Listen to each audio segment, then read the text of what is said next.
Hello বন্ধুরা, আজকে recipe fried rice. তো প্রথমে এই যে ক্যাপসিকাম, গাজর, এতে মটরশুঁটি আছে, আর আছে বিন। তো এইগুলো প্রথমে এরকম ঘি দিয়ে 2 চামচ ঘি দিয়ে আর সাদা তেল দিয়ে এটা এইভাবে একটু হালকা লাল লাল করে নেড়ে নিতে হবে। তার মধ্যে কিশমিশ দেব আর বাদাম দেব, কাজু বাদাম দিয়ে এটা ভালো করে এইভাবে হালকা হালকা করে ভেজে নিতে হবে। ভেজে এইবারে নামিয়ে নিলাম। আর প্রথমেই ভাতটা নামিয়ে নিয়েছি। তারপরে এই যে এই মশলাগুলো সব কিছু, এই যে এই ক্যাপসিকাম, বিন, কড়াইশুঁটি, কিশমিশ, কাজু সব ভেজে এর মধ্যে দিয়ে দিলাম। এর মধ্যে চিনি দিয়ে দিলাম 5 চামচ, লবণ দিলাম 1 চামচ, দিয়ে ভালো করে এটা ঘুরিয়ে ঘুরিয়ে মিশিয়ে নিতে হবে।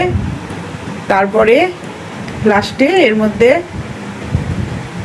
মশলাটা দিয়ে দিতে হবে, গোলমরিচ, দারচিনি, এলাচ, লবঙ্গ, জয়িত্রী, সব কিছু এগুলো গুঁড়ো করে ডাস্ট করে রেখে দিয়েছিলাম, ওটা লাস্টে দিয়ে দিলাম, দিয়ে নামিয়ে নিলাম। বন্ধুরা, এইভাবে আপনারা ফ্রাইড রাইস ঘরোয়া উপায় করে খেয়ে দেখবেন। আর রান্নাগুলো যদি আপনাদের ভালো লাগে তো অবশ্যই একটা লাইক, কমেন্ট, শেয়ার করতে ভুলবেন না। রাধে রাধে, ধন্যবাদ।